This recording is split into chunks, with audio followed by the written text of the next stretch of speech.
알아. 나 올라가 고주의 봄 안에 늘 안기로 영생의 복 받기 원합니다. 영원할 물고 나 없어도 날마다 주께로 더 가까이 내 죄를 주께 다고 아니에 주님의 보혈로 날 씻으사 눈보다도 이제 나옵소서. 안악한 마음이 날 꿰어도 주 예수 앞으로 더 가까이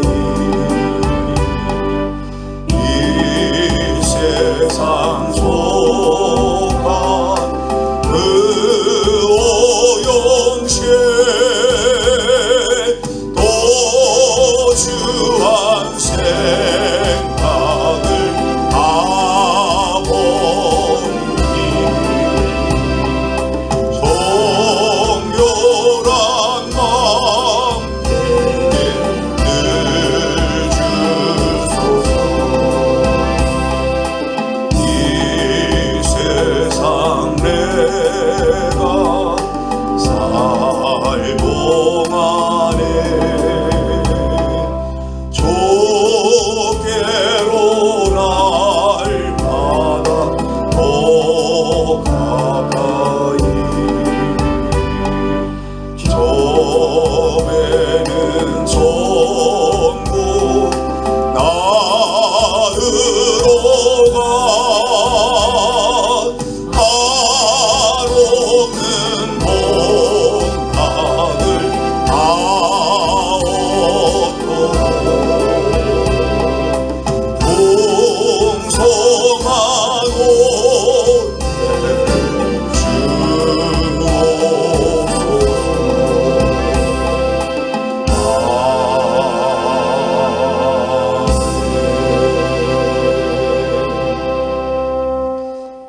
오늘은 세 번째 유월절 오병이어의 사건에 대해서 함께 살펴보도록 하겠습니다. 사통설 제61강입니다. 본 말씀은 누가복음 9장 10절부터 17절, 마가복음 6장 30절부터 44절, 마태복음 14장 13절부터 21절, 요한복음 6장 1절부터 14절에 나오는 말씀입니다. 출소할 것은 많다고 하시고 출소하건의 자세에 대해서 말씀하신 예수님은 제자들을 마을에 두루 다니며 곳곳에 복음을 전하도록 병을 고치는 능력, 귀신을 쫓아내는 능력들, 권세를 주시고는 실습을 보내셨습니다. 그 사이 어제 말씀처럼 분봉한 헤롯이 침례 요한을 죽인 사건에 대하여 성경에 기록되어 있고요. 이 추수꾼 침례 요한을처럼 하나님의 부름 소명을 받은 사람들은 사명을 위해 살다가 죽는 것이 영광인 것을 이렇게 추수꾼의 삶이 어찌 보면은 침례 요한이 짧은 생에 또 짧고 굵게 소명과 사명의 삶을 살았습니다. 세상 사람들이 볼 때는 여러 이야기를 하겠죠. 아쉽다, 험한 거 아니냐, 뭐 이럴 수도 있습니다. 그러나 우리 믿는 사람에서 가장 영광스러운 일이다. 자, 누가복음 9장 1절부터 9절에 보게 되면은 그런 내용들이 나오고요. 10절 11절 보게 되면 누가복음 9장 10절 11절 보면은 사도들이 돌아와 자기들이 행한 모든 것을 예수께 여쭈니 데리시고 따로 벳세다라는 고을로 떠나가셨으나 무리가 알고 따라왔거늘 예수께서 그들을 영접하사 하나님 나라의 일을 이야기하시며 병 고칠 자들은 고치시더라. 자, 추수하러 나갔던 사도들이 돌아와 자기들이 행한 모든 것을 예수님께 보고합니다. 예수님의 사도들의 보고를 다 들으신 예수님은 사도들 데리고 따로 이 벳세다라는 마을 고을로 가십니다. 자, 오늘 첫 번째 살펴볼 것은 세 번째 유월절에는 예루살렘에 올라가시지 않으시고 벳세다로 갔다는 겁니다. 우리가 첫 번째 유월절에 올라가셔서 어떤 일을 행하셨었지요? 네, 예루살렘 성전을 청결하게 하시는 일을 하셨습니다. 그러면서 무슨 말씀하셨습니까? 내 아버지의 집으로 장사하지 말라 이렇게 하셨었죠. 두 번째 유월절에 올라가셔서는 베데스다 연못에 있던 38년 된 병자를 안식일에 고치셨습니다. 안식일에 왜 고쳤느냐 그랬더니 뭐라 그러셨습니까? 내 아버지께서 지금까지 일하시니 나도 일한다. 자, 내 아버지, 그러니까 하나님을 아버지라는 얘기는 결국 예수님이 누구라는 겁니까? 하나님이라는 얘기예요. 그러니까 대제사장과 장로들, 서기관과 바리새인들에게 계속해서 공격의 대상이 돼서 어려움을 겪습니다. 그래서 뭐라 했어요? 눈 계속 예수님을 주시하고 있다는 거예요. 자, 그리고 이스라엘 백성들이면 당연히 유월절을 지키러 예루살렘으로 올라가야 될 세 번째 유월절이 찾아왔는데 예수님께서는 예루살렘이 아닌 벳세다라는 곳으로 가신 것입니다. 자, 요한복음 6장 34절에 보면 예수께서 산에 오르사, 자, 벳세다에서 산에 오르렀던 얘기입니다. 제자들과 함께 거기 앉으시니 마침 유대인의 명절인 유월절이 가까운지라. 자, 여기 요한복음 6장 4절에 마침 유대인의 명절인 유월절이 가까웠다. 이 유월절에 체크를 하시고요. 줄 밑줄 읽으시고 세 번째 유월절 이렇게 적어 놓으시면은 성경을 이해할 때 좋으실 것입니다. 요한복음 6장 4절에 자, 예수님의 공생의 기간 동안 네 번의 유월절이 있다는 거 기억하고 계시죠? 자, 네 번째 유월절에 예수님께서 십자가에서 우리의 죄를 위하여 죽으셨다가 부활하신 사건이 있는 것입니다. 자, 지금 세 번째 유월절에는 예루살렘에 올라가시지 않고 사도들과 따로 시간 가십니다. 이걸 뭐라 그랬습니까? 일명 MT, 멤버십 트레인. 사도들 집중 훈련을 시키는 시간이라고 했습니다.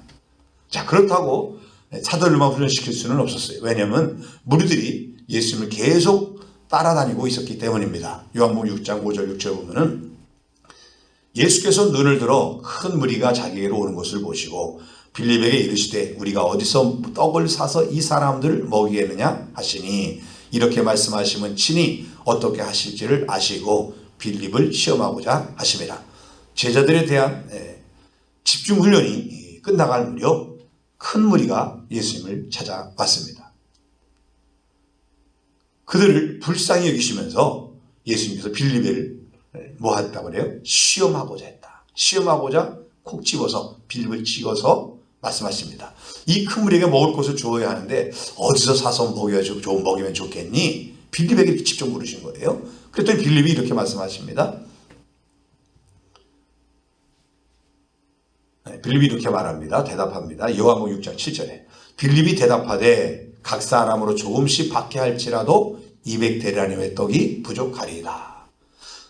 빌립은 두 가지 이유를 들어서 무리에게 먹을 것을 줄 수 없다고 이렇게 말하는데 먼저는 200데나리온의 큰 돈이 들어간다. 이때 당시 한 데나리온이 품삯이었어요. 지금 말하면 10만 원이 품삯.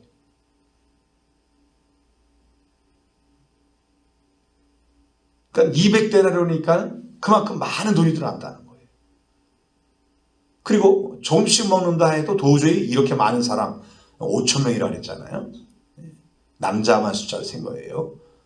어른 20세 이상만. 그러면 여자들하고 아이들까지 같이 친다면 그래서 2만 명이라는 얘기를 15,000에서 2만 명을 얘기하는 겁니다. 그러니까 조금씩 먹는다 할지라도 이렇게 많은 사람들이 일시적으로 줄 수 있는 떡이 없다는 겁니다. 그렇죠. 지금도 5천 명을 만들어서 떡을 먹이기는 쉽지 않죠. 공장이 바로 옆에 있어서 떡 공장이 있다든가 빵 공장이 있어서 준다면 가능하겠죠. 그런데 이때 당시에는 떡을 그렇게 5천 명분, 최소한의 5천 명분을 줄 수도 없고 만들 수도 없고 살 돈도 없고 이런 얘기합니다. 다시 말한다면 빌립은 현 상황에 대하여 정확히 파악하고 말하고 있습니다. 이것을 보면은 빌립은 지극히 이성적인 사람이었던 것 같습니다. 성도들을 보면 여러 유형의 사람들이 있습니다. 이성적 판단으로 매사 계산하기 좋아하는 사람들과 이성보다는 감동에 의해서 움직이는 사람들이 있고요. 또 말로만 하고 행동하지 않는 분들, 말만 해요. 그리고 행동은 안 해. 또 어떤 분들은 말하기보다는 그냥 슬그머니 자기 행동으로 직접 보여주는 사람들도 있습니다. 아무튼 빌립은 지극히 이성적인 사람이었던 것 같고 그래서 예수님께서 빌립을 시험해 보신 것 같습니다. 자, 배고픈 무리를 먹일 수 있는 방법, 계략이 있으면 한번 해결해 보라고 했습니다. 빌립은 답은 무엇입니까? 방법이 없습니다. 사람이 할 수 있는 범위가 아닙니다. 이렇게 말한 것입니다. 8절에 보면은 제자 중 하나 곧 시몬 베드로의 형제 안드레가 예수께 여짜오되, 베드로의 동생 안드레가 예수님께 말합니다. 9절에 여기 한 아이가 있어 보리떡 5개와 물고기 2마리를 가지고 있나이다. 그러나 그것이 이 많은 사람에게 얼마나 되겠사옵나이까. 자, 안드레는 예수님이 빌립에게 얘기하시는 것을 듣고서, 말씀하신 걸 듣고서는 얼른 가서 먹을 것이 있나 찾아봤어요. 그리고서 한 아이가 갖고 있던 도시락, 지금 말하면 도시락이죠. 보리떡 5개와 물고기 2마리. 그러니까 엄마가 챙겨왔으니까 엄마도 같이 와 있다는 거죠. 도시락 온 거 보면은. 그러니까 그걸 갖고 오면서 여기 있긴 있습니다. 먹을 게 있긴 있습니다. 그런데 이거 갖고 되겠습니까?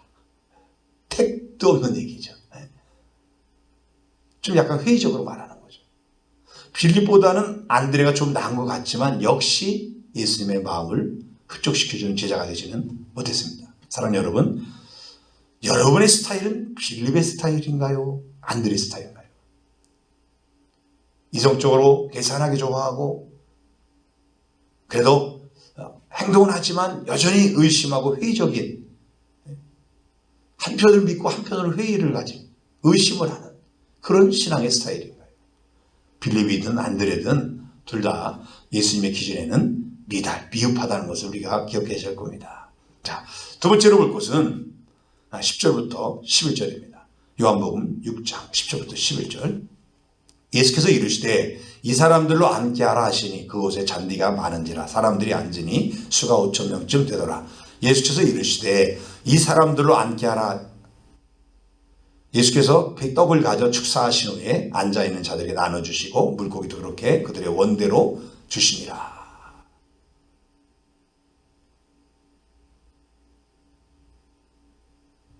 자, 예수님은 유대 광야에서 수많은 표적으로 이스라엘 백성을 하나님 앞으로 인도했고, 하나님이 자신이 하나님이라는 것을 보여준 겁니까? 5천 명을 먹을 수 있는 그런 것을 기적을 여기서 행하실 거예요. 그런데 예수님이 어떻게 기적을 시작했느냐? 지금 갖고 있는 어린아이가 갖고 있는, 그래서 안드레 갖고 온 그 보리떡 5개와 물고기 2마리를 가지고 지금 5천 명에게 준다는 겁니다.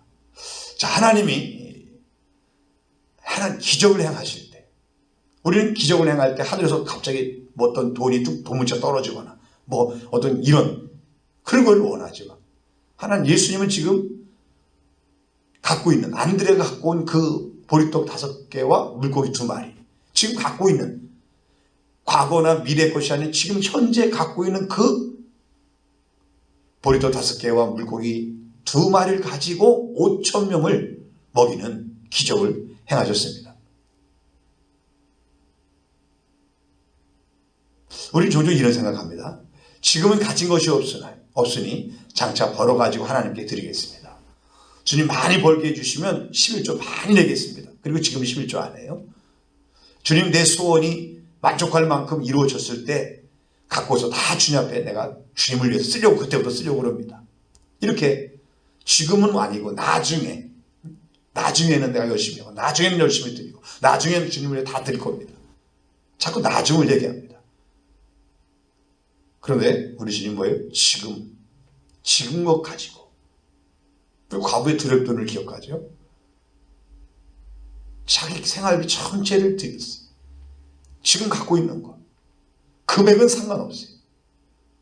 하나님께 드리는 예물은 금액의 문제가 아닌 거예요. 뭐의 문제냐? 중심의 문제, 마음의 문제.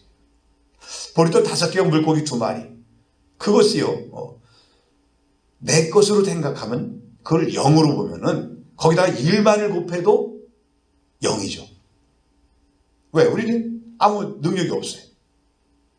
그러나 내 손에 있는 1 하나가 있어요. 그걸 갖다 하나님께 드렸어요. 근데 하나님 능력을 만으로 본다면은 그러면 그것이 뭐가 됩니까? 1만이 되는 거예요. 내가 지금 갖고 있는 그것을 내가 할 수 있는 지금 이 건강과 이걸 가지고 지금 내가 하나님 앞에 일을 하면은 하나님은 그것을 이 5,000명을 먹을 수 있는 기적으로 만드신다는 거예요. 불신자 아빠가 교회 다녀온 초등학교 1학년 아들에게 교회 가서 무엇을 봤냐 이렇게 물었어요. 그랬더니 아주 큰 더하기를 봤다 이렇게 말했다는 이야기가 있습니다. 십자가를 아이는 모르니까 더하기. 우리가 십자가의 진리는 뭐냐면 더하기예요. 나만 보면 내가 갖고 있는 현재 것을 내 것만 보면은 나는 뭐예요? 거기서 더 그것이 다예요. 제로예요. 더 뭐 할 수가 없어요. 그런데 내가 갖고 있는 내가 지금 내 몸과 물질과 모든 시간과 거기에 하나님이 플러스 되면 하나님의 능력을 만으로 본다면은 그건 뭐가 된다고요? 만이 되는 거예요. 오병이어가 우리가 봤을 때 그냥 오병이어입니다. 그냥 하나 이가 먹어도 아이만 배부르지 어른은 배도 부를 수 없는 그 정도의 것이에요. 그런데 거기에 하나님을 더하면은 5,000명이 먹고도 남는 것이 된다는 거예요. 그래서 우리는 자신에게 현재 있는 것, 지금 오늘 내가 충성하고 오늘 내가 있는 것 가지고 주님께 드리고 정성을 다해서 하는 거예요. 그럼 거기에 하나님의 기적이 일어난다. 하나님은 현재의 현재에 내가 갖고 있는 것, 그것을 가지고 뭐한다? 기적을 한다. 그럼 어떻게 기적을 행하느냐? 셋째로 볼 것은 11절 14절 다시 있습니다. 예수께서 떡을 가져 축사하신 후에 앉아있는 자들에게 나눠주시고 물고기도 그렇게 그들의 원대로 주시니라. 그들이 배부른 후에 예수께서 제자들에게 이르시되 남은 조각을 거두고 버리는 것이 없게 하라 하시므로 이에 거두니 보리떡 5개로 먹고 남은 조각이 12바구니를 쳤더라. 그 사람들이 예수께서 행하신 이 표적을 보고 말하되 이는 참으로 세상에 오실 그 선지자라 하더라. 자, 5,000명의 무리를 앉혀놓고 예수님이 하시는 뭐예요? 축사하신 거예요. 축복기도 한 거예요.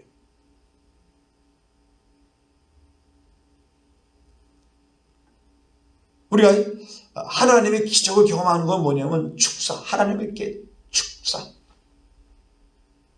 축복을 나가.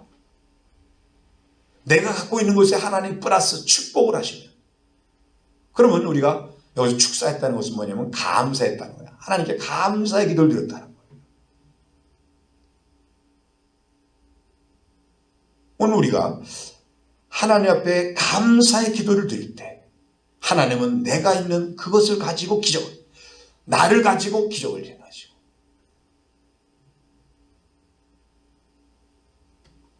우리 인생에 광야 같은 지금 베스다 광야처럼 광야가 있다 이거예요.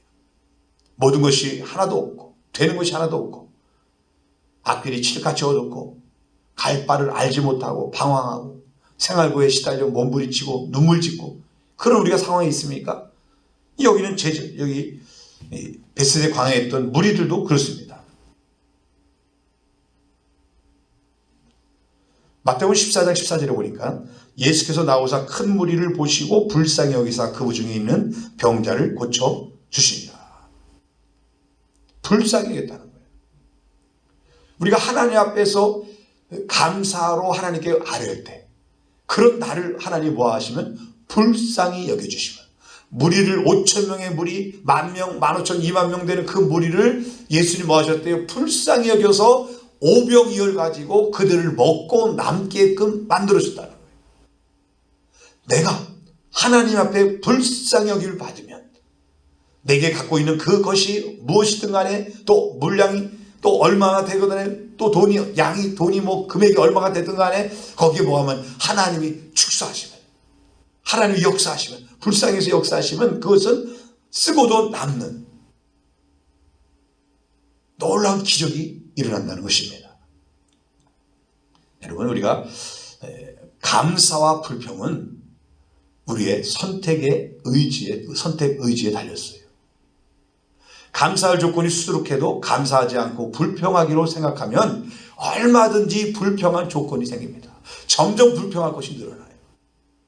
그러나 원망스럽고 괴로워도 감사하겠다고 내가 결심하면 의지적으로 결단하면은 감사할 조건이 잦습니다. 오히려 불평거리는 안 보이고 감사할 것이 보이기 시작해요. 지금 여러분 감사할 것이 많이 보입니까? 불평할 것이 많이 보입니까? 전에는 좋았었는데 지금 별로 마음에 안 듭니까? 그건 환경과 다른 사람의 문제가 아니라 내 마음이 이 심보가 지금 삐딱하냐 아니면 사랑의 눈으로 사랑의 마음을 갖고 있느냐 이거의 문제라는 거예요. 그래서 감사하든지 불평하든지 그건 자유인데 그걸 내가 선택하는 거에 따라서 결과도 나온다는 거예요.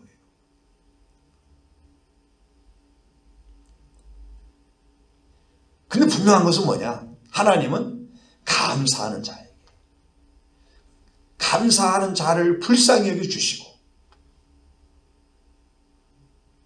예수님이 무리를 불쌍히 여겨주셔서 축사하시고 감사하며 그들에게 기적을 베풀어 준 것처럼 오늘 하나님은 우리가 도저히 견딜 수 없는 다른 사람 같으면 벌써 내팽개쳤는데 벌써 도망가는데 그럼에도 불구하고 감사하며 충성하는 그런 우리를 불쌍히 여겨주셔서 어느 날 아닌가 오병이어의 기적을 베풀어 주실 줄 믿습니다. 자, 여기서 기적이 어떻게 일어나느냐?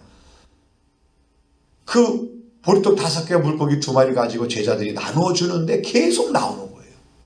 한 번에 뻥 하고 5,000명이 먹을 떡이 나온 것이 아니라 계속 나누어 줄 때 기적이 일어나더라는 거예요. 그 누가 보면 6장 38절에 이런 말씀이 있습니다. 주라 그리하면 너에게 줄 것이니 곧 후히 되어 누르고 흔들어 넘치도록 하여 너에게 안겨주리라. 주면은 뭐 한대요? 하나님이 후히 되어 누르고 흔들어 넘치도록 안겨주리라. 내가 준 것보다 몇 수십 배, 몇 백 배로 하나님이 주신다는 거예요. 근데 사람들은 쌓아두려고 해요. 우리가 광야 40년 때 하나님께서 이 만나를 내려주셨어요. 근데 그거를 내일까지도 먹으려고 두면 뭐가 됐습니까? 벌레가 생기고 냄새가 나, 썩은 냄새가 났어요. 못 먹었어요. 우리가 내 것이라고 집착하게 할 때 무력, 탐욕, 명예욕이 생겨요. 내 것이 아니라 하나님의 것이라 고백할 때 나눔이 생겨요. 우리가 건강이 있을 때 봉사하고 충성해야 돼요. 물질이 있을 때 지금 물질 있는 가지고 그거 가지고 헌신하고 구제하는 데 써야 돼요. 우리를 필요하는 사람들에게 우리의 물질이 필요한 사람들에게 그것을 기도도 해주고 물질도 나눠줘야 돼요. 잠언 11장 24절에 보면 이렇게 말씀이 있습니다. 흩어 구제하여도 더욱 부하게 되는 일이 있나니 과도히 아껴도 가난하게 될 뿐이라. 자꾸 흩어주는데 구제하는데 뭐예요? 부하게 된다는 거예요. 나눠줄 때 제자들이 나눠줄 때 또 나오고 또 나오고 또 나오고 또 생기고 또 생기고 또 생겨서 5,000명, 10,000명, 15,000명, 20,000명이 먹어도 12방울이나 남았더라는 그러니까 기적이 또 그쳤어요. 나눠줄 때, 나눠줌이 끝날 때 기적도 그치다는 거예요. 저희 교회도 뭐 어려운 상황이지만 올해 한 교회를 청소년 사역을 하는 목사님 계십니다. 옛날 덕수고에 계셨던 목사님인데 그 목사님을 우리 둘째 정태경 전사가 교동학교 다닐 때 그 교목을 하셨던 분이에요. 그분이 거기서 나오셔서 청소년 사역을 하고 계시는데 거기를 후원하는 것을 교회를 통해서 후원하게 됐습니다. 했던 나눠줄 때 하나님은 그걸 기쁘게 여기셔요. 자, 말씀 마무리합니다. 1%의 습관을 바꾸라 이런 얘기가 있습니다. 미국의 심리학자이고 카운셀러인 제임스 클리어라는 사람이 수많은 연구와 사례를 통해서 습관을 바꾸려면 1%를 바꿔야 한다 이런 얘기했습니다. 우리가 1%는 작지요. 그런데 그것이 뭐예요? 시작이라는 거예요. 다시 말해 시작하라는 거예요. 자기 전에 10분을 기도하라. 그러면 매일 하기 쉽지 않습니다. 그런데 자기 전에 1분이라도 30초라도 기도하라. 그러면 그거 누구나 할 수 있습니다. 그러다 보면은 처음에는 30초 1분이지만은 이걸 매일 반복하다 보면 일단 뭐가 생깁니까? 습관이 생기는 거예요. 기도하는 습관이 생기는 거예요. 그 1분이 그래서 5분이 될 수 있고 5분이 10분으로 자꾸 하다 보면 늘어나는 거예요. 독서라는 것도 그렇습니다. 독서를 하기를 원하려면 내가 오늘 책 읽어야 책 두꺼운 책을 갖다 놓고 읽으면 어렵습니다. 또 어려운 많은 생각을 하는 책도 어렵습니다. 그냥 쉽게 읽을 수 있는 에세이라든가 이런 책을 읽는 거예요. 저는 우리 권사님 한 분이 의육학 대학이라고 한 사람이 아이디어를 내갖고 이렇게 훌륭한 분들에게 자기가 훌륭하게 생각하는 분들에게 좀 자기 인생관, 인생사를 자기 경험사를 적어달라고 한 사람당 뭐 한 3페이지 정도 되더라고요. 그것처럼 잠깐 읽을 수 있는 그런 것부터 시작을 하는 거죠. 또 운동도 마찬가지입니다. 운동을 시작할 때 운동하라. 첫날부터 1시간 해요. 그 다음부터 못합니다. 몸 잘라도 못해요. 그냥 운동을 시작하는데 1분만 하는 거예요. 1분만 해서 뛰는 거예요. 우리 스쿼터 제일 우리가 다르잖아요. 특별히 나이가 이제 들수록 엉덩이 근육, 다리, 종아리라든가 넓적다리, 햄스트링 같은 이런 것들이 중요하니까 스쿼트를 하라. 한 번에 100개예요. 그러면 그 다음 못해요. 그냥 10개라도 아니면 1개라도 하는 거예요. 순간적으로 이렇게 생각날 때마다 자꾸 하는데 하나 두 개 하는 거예요. 그러다 보면 그것이 강해지는 거예요. 그럼 허리도 안 아프고 몸도 자세도 바르게 나오고 너무 좋은 거예요. 자, 이 제임스 클리어가 습관을 만드는데 4가지 방법을 말했어요. 뭐냐면 처음 시작은 2분 이하로 해라. 뭐 몇 분이요? 2분 이하. 1분도 좋다 이거예요. 2분 했던 넘기지 말라는 거예요. 무리하지 말라는 거예요. 또 두 번째로는 장소와 시간, 원하는 목표를 분명히 설정하라. 장소, 시간, 원하는 목표. 세 번째는 좋아하는 일을 보상으로 사용해라. 할 때 뭐하는 좋아하는 일. 뭘 했으면 거기에 대한 보상을 하는 거죠. 네 번째는 원하는 목표를 이루었을 때의 만족감을 생각해라. 내가 이 일을 계속했어요. 운동을 계속했어요. 구제를 계속했어요. 책을 계속 읽었어요. 기도를 계속했어요. 그거에 대한 만족감을 상상하면서 그래 지금은 1분이지만 지금은 한 장이지만 지금은 뭐 이렇게 작지만 비록 적은 금액이지만 뭐 이렇게 생각하는데 나중을 생각하면 상상하면서 하는 거예요. 무리하지 말고 그럼 반드시 성공한다는 거예요. 습관이 되면 승리하는 거예요. 오늘 예수님이 3번째 유언에 6월절에 예루살렘에 가시지 않고 베세다 광야로 오히려 갈릴리 동북쪽입니다. 오른쪽. 그 헤롯이 관할하는 것이 아니라 헤롯의 이복 동생인 빌립이 관할하는 곳. 그것으로 침례요한이 죽은 그 이후에 간 것이죠. 거기서 사역을 하셨던 내용입니다. 제자들에게 오병이의 기적을 보여주면서 집중훈련을 시키고 무리들이 왔을 때 불쌍히 여기면서 오병이의 기적을 보여주셨어요. 그 기적은요, 그 어린 아이 하나가 갖고 있던 거 가지고 기적을 했어요. 그를 불쌍히 여기시고 무리들을 불쌍히 여기시면서 마찬가지로 오늘 우리에게 있는 것, 내가 갖고 있는 것, 내게 있는 것, 그거 가지고 하나님은 플러스 시키면 우리 인생에 오병이어의 기적이, 쓰고도 남는 기적이, 후이 되어 누르고 흔들어 넘치도록 주신 하나님의 은혜가 오늘도 일어나는 줄 믿으시기 바랍니다. 우리 무엇을 기도해야겠습니까? 나를 불쌍히 해주세요. 우리를 불쌍히 여기처럼 나를 불쌍히 해주셔서 플러스 시켜주세요. 곱하기 인생이 되게 해주세요. 이렇게 기도하시기를 예수님의 이름으로 축원합니다. 기도하겠습니다. 하나님 아버지, 우리를 부르시고 사명을 주셔서 감사합니다. 주신 사명 잘 감당하도록 능력도 주심을 믿고 감사합니다. 오병이어의 기적을 주셔서 감사하고 오늘 우리에게도, 오늘 나에게도 오병이어의 기적이 일어날 줄 믿습니다. 내 모습, 내가 갖고 있는 것, 내가 갖고 있는 재능, 물질, 건강 가지고 하나님의 플러스가 되셔서, 하나님 플러스 시켜주셔서 곱하게 해주셔서 큰 영광을 올리는 복된 삶을 살아가도록 주여 도와 주시옵소서. 삶의 모든 무거운 짐을 오늘도 기도로 맡기오니 삶의 짐들이 가벼워지게 하시고 날마다 평강을 누리고 기쁨으로 찬송하며 살아가게 하여 주옵소서. 기도의 제목들이 응답받는 복된 하루가 되게 하여 주심에 감사하고 기대하며 예수님의 이름으로 기도드립니다. 아멘.